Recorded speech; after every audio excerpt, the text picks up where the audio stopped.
आता बातमी 36 जिल्ह्यांची। कर्जमाफी सोबतच शेतकऱ्यांच्या विविध मागण्यांकरता झालेल्या आंदोलनाची कोंडी तात्पुरती फुटली आहे। आंदोलकांनी मुख्यमंत्र्यांशी गुरुवारी जाऊन मुंबईमध्ये चर्चेची तयारी दाखवलेली आहे, पण तोपर्यंत आंदोलन कायम ठेवण्याची भूमिका आंदोलकांनी घेतली आहे। आंदोलन आता नियोजित मैदानावर होणार आहे।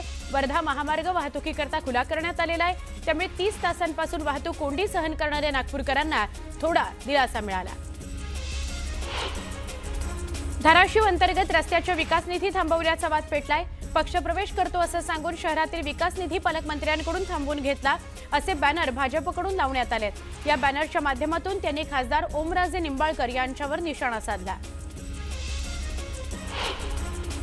भाजपचे राणा पाटील आमदार असलेल्या तुळजापूर विधानसभा मतदारसंघात शिवसेनेनं येणाऱ्या स्थानिक स्वराज्य संस्थेच्या निवडणुकीमध्ये एकला चलोरेची भूमिका घेतली आहे। शिवसेनेच्या कार्यकर्त्यांनी महायुतीमधील घटक पक्षाला वगळून बैठक घेत पालिका लढवण्याचा निर्धार केलेला आहे। मुंबईमध्ये आज बच्चू कडू आणि मुख्यमंत्र्यांमध्ये चर्चा होणार आहे। दरम्यान मुख्यमंत्र्यांनी कर्जमाफीची तारीख दिली नाही तर रेल्वे बंद करण्याचा इशारा बच्चू कडूंनी दिलेला आहे। भर रस्त्यात बसूनच सरकारच्या शिष्टमंडळाशी बच्चू कडूंनी चर्चा केली। कर्जमाफी कधी करणार असा सवाल विचारत त्यांनी प्रश्नांची सरबत्ती केली। यावेळी मुख्यमंत्र्यांशी फोनवर बोलून चर्चा करू अशी माहिती शिष्टमंडळानं दिली। बच्चू कडूंनी नागपूर जिल्हाधिकाऱ्यांना झापलं। एकदाही जिल्हाधिकाऱ्यांनी फोन केला नाही। कायदा सुव्यवस्थेची जबाबदारी कुणाची असा सवाल बच्चू कडूंनी केला। तर पोलिसांनी बळाचा वापर केल्यास आम्ही ताकद दाखवून देऊ असा इशाराही बच्चू कडूंनी दिला। बच्चू कडूंच्या आंदोलनाला पाठिंबा देण्याकरता मनोज जरांगे नागपूरला आलेत। शेतकऱ्यांसाठी आता मनोज जरांगे मैदानात उतरणार आहेत। नाशिकमधून आलेल्या शेतकऱ्यांनी हिंगणा मार्गावर ठिय्या मांडला, त्यामुळे हिंगण्यावरून नागपूरकडे जाणारी वाहतूक काही काळ ठप्प झाली होती, त्यामुळे प्रवाशांना मोठी कसरत करावी लागली। बच्चू कडूंच्या आंदोलनाला चोपडा तालुक्यातील शेतकऱ्यांनी पाठिंबा दिला। शेतकऱ्यांची सरसकट कर्जमाफी करावी, अन्यथा चोपड्यामध्ये मोठं आंदोलन उभं करू असा इशारा चोपडा तालुक्यातील शेतकरी कृती समितीनं दिला आहे। राज्य निवडणूक आयोगानं मुंबई महापालिका निवडणुकीच्या आरक्षण सोडतीचा कार्यक्रम जाहीर केलाय। 11 नोव्हेंबरला मुंबई महानगरपालिकेची आरक्षण सोडत जाहीर करण्याचे निर्देश निवडणूक आयोगानं महापालिका प्रशासनाला दिले आहेत। या आरक्षण सोडतीवर 20 नोव्हेंबरपर्यंत हरकती मागवल्या जाणार असून 28 नोव्हेंबरला अंतिम आरक्षण सोडत जाहीर होणार आहे। भाजपत प्रवेश करताच राजन पाटलांनी राज्यमंत्री पदाचा दर्जा असलेल्या सहकार परिषदेच्या अध्यक्षपदाचा राजीनामा दिला। मुख्यमंत्री देवेंद्र फडणवीसांकडे त्यांनी राजीनामा सुपूर्द केला। अजित पवारांच्या पक्षाकडून सहकार परिषदेचं अध्यक्षपद मिळालं होतं, त्यामुळे राजीनामा देत असल्याचा खुलासा राजन पाटलांनी केला आहे। गुणरत्न सदावर्ते यांनी पुन्हा एकदा राज ठाकरेंवर कडाडून टीका केली।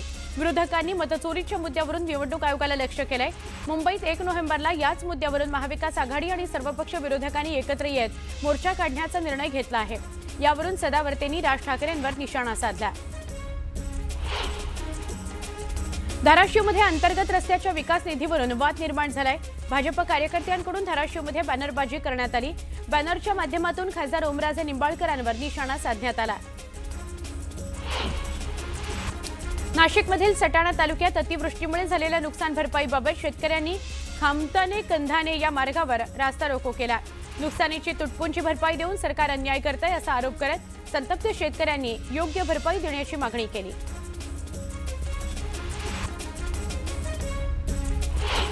आपण एक मोठी बातमी आता बघणार आहोत। सत्याचा मोर्चा याकरता मनसेकडून जय्यत तयारी करण्यात येते। शिवसेना ठाकरे गटानंतर आता मनसेचं प्रेझेंटेशन सादर होणार आहे।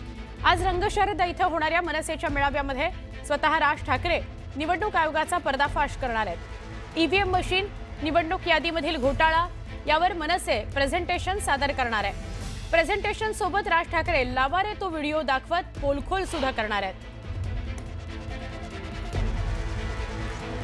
सत्याचा मोर्चा असं आजच्या रंगशारदामधल्या मनसेच्या बैठकीचं नाव ठेवण्यात आलेलं आहे।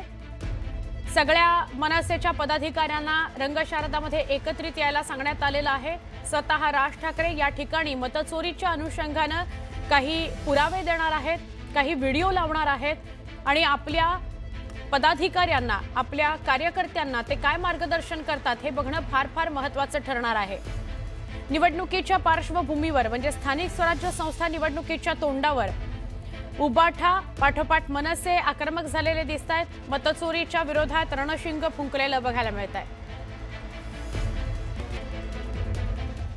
अजून एक मोठी बातमी आहे। महाविकास आघाडी मनसेसह विरोधी पक्षाच्या वतीने 1 तारखेला मोर्चा काढण्यात येतोय। त्या पार्श्वभूमीवर आज महत्त्वाची बैठक आहे। मोर्चाच्या नियोजनाची ही बैठक असेल। या बैठकीला राष्ट्रवादी काँग्रेसचे अध्यक्ष शरद पवार, उद्धव ठाकरे, राज ठाकरे, काँग्रेसचे राज्यातले ज्येष्ठ नेते तसंच डाव्या पक्षांचे प्रमुख नेते उपस्थित राहणार आहेत। यशवंतराव चव्हाण सेंटरमध्ये या बैठकीचं आयोजन करण्यात आलेलं आहे। या बैठकीमध्ये मोर्चाच्या या तयारीचा आढावा घेतला जाईल। मोर्चाचं योग्य नियोजन व्हावं, सगळ्यांमध्ये समन्वय राहावा या दृष्टीने बैठक बोलावण्यात आलेली आहे। बैठकीनंतर सगळ्या नेत्यांची संयुक्त पत्रकार परिषद सुद्धा होणार आहे।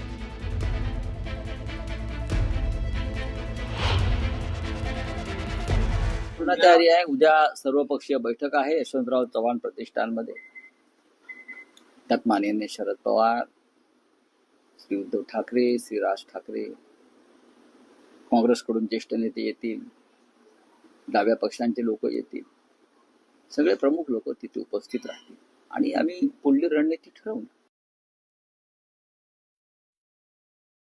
गुणरत्न सदावर्तेंनी पुन्हा एकदा राज ठाकरेंवर कडाडून टीका केली। विरोधकांनी मतचोरीच्या मुद्द्यावरून निवडणूक आयोगाला लक्ष्य केलंय। मुंबईत 1 नोव्हेंबरला याच मुद्द्यावरून महाविकास आघाडी आणि सर्वपक्षीय विरोधकांनी एकत्र येत मोर्चा काढण्याचा निर्णय घेतलाय। मनसे प्रमुख राज ठाकरे हेही या मोर्चात सहभागी होणार आहेत। याच मोर्चाला विरोध करण्याकरता गुणरत्न सदावर्तेंनी डीसीपी प्रवीण मुंडेंची भेट घेऊन त्यांना निवेदन दिलं। दरम्यान राज ठाकरेंचा एकेरी उल्लेख करत सदावर्तेंनी टीका केली आहे। हा लबाडांचा मोर्चा आहे। इतरांना जसे कायदे लागू असतील त्यांना जो नियम तोच नियम राज, उद्धव आणि शरद पवारांच्या मोर्चाला असेल असं म्हणत गुणरत्न सदावर्ते यांनी विरोधकांच्या मोर्चावर टीका केली आहे। हा ढोंग्यांचा मोर्चा आहे, हा लबाडांचा मोर्चा आहे, हा बहुरुपयांचा मोर्चा आहे, हे फसवा फसवीचा मोर्चा आहे।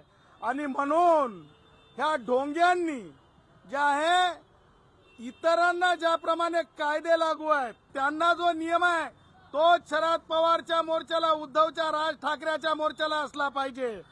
ते हे काही कायद्यापेक्षा मोठे नाहीत। आझाद मैदान ठिकाण ठरवून दिलेलं आहे उच्च न्यायालयाने, त्याच्या व्यतिरिक्त मोर्चा दुसरीकडून निघू शकत नाही।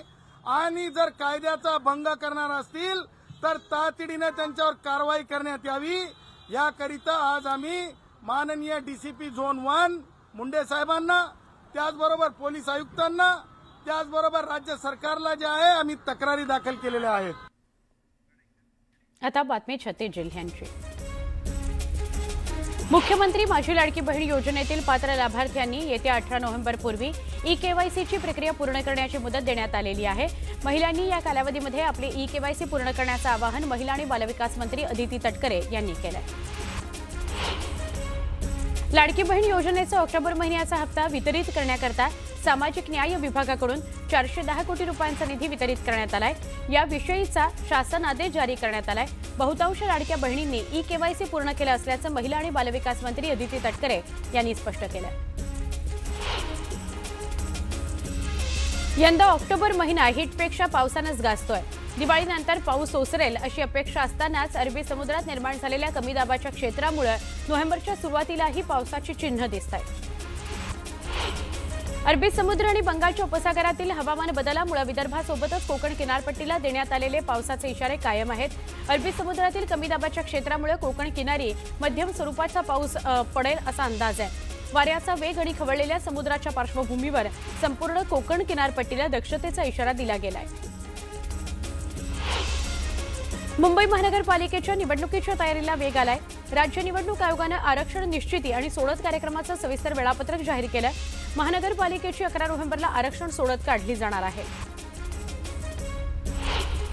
Mumbai metro rail corporation limited आणि मुंबई महापालिकेने JVLR ते कफ परेड पर्यंतच्या भूमिगत मेट्रो 3 मध्ये अधिकाधिक प्रवाशांना आकर्षित करण्याकरता प्रयत्न सुरू केलेले आहेत। या प्रयत्नांचा एक भाग म्हणून मोठ्या व्यावसायिक आणि निवासी संकुल भूमिगत पथपथकांद्वारे पदपथांद्वारे मेट्रो 3ला जोडले जाणार आहे। मुंबई महानगरपालिकेने या संदर्भात 8 प्रस्तावांना मान्यता दिली आहे। बहुप्रतीक्षित डीएन नगर ते मंडाळे मेट्रो 2B मार्गिकेचा मंडाळे ते चेंबूर मार्गाच्या उद्घाटनाकरताचा MMRDAला अद्याप मुहूर्तच मिळालेला नाही। यापूर्वी प्रधानमंत्री नरेंद्र मोदी यांच्या मुंबई दौऱ्याच्या वेळी या प्रकल्पाचं लोकार्पण करण्याचा MMRDAचा प्रयत्न होता। एसटी महामंडळाला दिवाळी हंगामामध्ये 301 कोटी रुपयांचं उत्पन्न मिळालं। 18 ते 27 ऑक्टोबर या दिवाळीच्या 10 दिवसांमध्ये एसटीने दररोज सरासरी 30 कोटी रुपयांची कमाई केली। यंदाच्या हंगामात सर्वाधिक उत्पन्न पुणे विभागाने मिळवलं आहे। तथापि एसटीला दैनंदिन 34 कोटी रुपयांच्या उत्पन्नाचं लक्ष्य मात्र गाठण्यात अपयश आलेलं आहे। केंद्रीय औद्योगिक सुरक्षा दल अर्थात CISFनं नवी मुंबई आंतरराष्ट्रीय विमानतळाचा ताबा घेतला। विमानतळाच्या संचालनालयाच्या दृष्टीनं हा महत्त्वाचा टप्पा मानला जातोय। सिडकोच्या घरांच्या किमती कमी करण्याच्या मागणीवरील चर्चेकरता उपमुख्यमंत्री एकनाथ शिंदे यांनी 3 नोव्हेंबरला बैठक आयोजित केलेली आहे। यावेळी घरांच्या किमती कितीने कमी होणार याबाबत निर्णय होण्याची शक्यता असल्याने ग्राहकांबरोबरच सिडकोचेही लक्ष लागले आहे। राणीच्या बागेत सरपालय उभारण्यात येणार असून त्याकरता केंद्रीय प्राणी संग्रहालय प्राधिकरणाची मंजुरी मिळालेली आहे।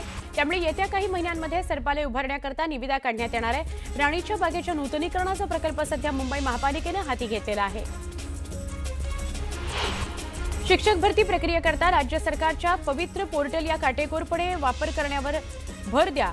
तसंच सगळ्या शाळा आणि महाविद्यालयांना या प्रणालीचा लाभ मिळण्याकरता त्रुटीविरहित मानक कार्यपद्धती तयार करा असे निर्देश मुंबई उच्च न्यायालयाने राज्य सरकारला दिले आहेत। जागतिक व्यापारातील तणाव आणि पुरवठा साखळीतील उलथापालथीच्या पार्श्वभूमीवर पंतप्रधान नरेंद्र मोदी यांनी भारताचा ब्लू इकॉनॉमीकडे वेगानं होत असलेला प्रवास मांडला। भारत हा केवळ स्थिर दीपस्तंभच नाही तर 21व्या शतकात सागरी विकासातून जगाला दिशा दाखवणारा देश ठरू शकतो असा दावा त्यांनी केला आहे। सायबर गुन्हेगारांकडून शेअर मार्केट डिजिटल अरेस्टचा धोका कायम असताना व्हॉट्सअप हॅकिंग सिम स्वॅप पाठोपाठ आता कॉल मर्जिंग स्कॅमचा नवा धोका समोर आलेला आहे। हे गुन्हेगार मोबाईलवरील कॉल मर्ज फीचरचा वापर करून OTP मिळवतात आणि पैसे चोरतात। त्यामुळे यापासून सावध राहण्याचा इशारा देण्यात आलाय। येत्या बुधवारी 5 नोव्हेंबरला त्रिपुरारी पौर्णिमेच्या रात्री आकाशात एक अद्भुत आणि तेजस्वी दृश्य अनुभवायला मिळणार आहे। सुपर मूनचं दर्शन घडणार आहे। या दिवशी चंद्र पृथ्वीच्या सगळ्यात जवळ येणार असल्याने त्याचं रूप अधिक मोठं 30% तेजस्वी आणि मनोहारी दिसणार आहे। समुद्रामध्ये वादळ सदृश वातावरणाचा मोठा फटका मच्छीमारी व्यवसायाला बसला। मच्छीमारी हंगाम सुरू झाल्यापासून वादळी वातावरणामुळे मच्छीमारी व्यवसाय वारंवार ठप्प होतोय। सिंधुदुर्गासह परराज्यातील मच्छीमार नौका या देवगड बंदरात सुरक्षेच्या कारणास्तव दाखल झाल्या आहेत। यंदाच्या खरीपातील सोयाबीन उडीद आणि मूग खरेदी करता नोंदणी सुरू होणार असून 15 नोव्हेंबरपासून प्रत्यक्ष खरेदीला सुरुवात होणार आहे। ही माहिती पणन मंत्री जयकुमार रावल यांनी दिली। पणन महामंडळ बारदाना खरेदीची प्रक्रिया राबवणार असून यंदा त्याचा तुटवडा भासणार नाही असं त्यांनी स्पष्ट केलं। माजी क्रिकेटपटूंनी सिंधुदुर्ग जिल्ह्यातील रेडीतील नवदुर्गेचं दर्शन घेतलं। गावस्कर यांनी सपत्नीक तर गुंडप्पा विश्वनाथ यांनी आपल्या कुटुंबियांचं दर्शन घेतलं। तसंच त्यांनी यावेळी महाप्रसादाचाही आस्वाद घेतला।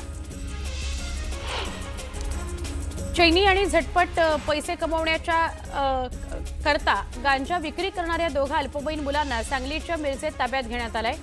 दोघांकडून 50,000 किमतीचा 2 किलो गांजा जप्त करण्यात आलाय। जळगाव जिल्ह्यातल्या यावल इथल्या बसस्थानकावर चोरी करणाऱ्या 2 महिलांना पोलिसांनी अटक केली। त्यांच्याकडून 34,000चा मुद्देमाल जप्त करण्यात आला।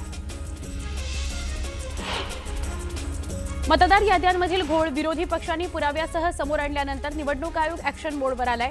निवडणूक आयोगानं मतदार यादीतील दुबार नावं वगळण्याचे निर्देश संबंधित अधिकाऱ्यांना दिले आहेत। याबाबत नाव, लिंग, पत्ता आणि छायाचित्र तपासून साम्य आढळल्यास अशा दुबार मतदारांकडून कोणत्या केंद्रावर मतदान करणार याबाबत अर्ज घेतला जाणार आहे। आगामी स्थानिक स्वराज्य संस्था निवडणुकांकरता उमेदवारांच्या खर्च मर्यादेमध्ये वाढ करण्याचा निर्णय राज्य निवडणूक आयोगाने घेतलाय। आधीपेक्षा 1.5 पटीहून अधिकची वाढ करण्यात आल्याने उमेदवारांना दिलासा मिळणार आहे। राज्यात होणाऱ्या स्थानिक स्वराज्य संस्थांच्या निवडणुकांकरता राज्य निवडणूक आयोग 1,56,000 नवीन मतदान यंत्र खरेदी करणार आहे। त्याकरता नगरविकास आणि ग्रामविकास विभागाकडून 100 याप्रमाणे प्रत्येकी 200 कोटींची मागणी करण्यात आली आहे। राज्यात जून ते सप्टेंबर या कालावधीमध्ये अतिवृष्टी आणि पुरामुळे शेतीबरोबरच मत्स्य उत्पादकांचंही मोठ्या प्रमाणात नुकसान झालं। अतिवृष्टीने जलाशयातील मत्स्यसाठा, मत्स्य बीज, नौका व जाळीचं नुकसान झालेलं आहे। या नुकसानग्रस्त मत्स्य उत्पादकांकरता 15,000ची मदतीची घोषणा करण्यात आली आहे। कंपनी आणि ऑडिटची आवश्यकता असलेल्या करदात्यांकरता ITR दाखल करण्याची अंतिम तारीख केंद्र सरकारनं वाढवली आहे। करदाते 31 ऑक्टोबरऐवजी 10 डिसेंबर 2025 पर्यंत रिटर्न म्हणजे इन्कम टॅक्स रिटर्न फाईल करू शकतात। RBI मधील सुवर्णसाठा सतत वाढतोय। सप्टेंबर 2025 अखेर तो 880.18 टनांवर पोहोचला। गेल्या 12 महिन्यांमध्ये म्हणजे सप्टेंबर 2024च्या तुलनेमध्ये या साठ्यात 25.45 टनांची वाढ झाली।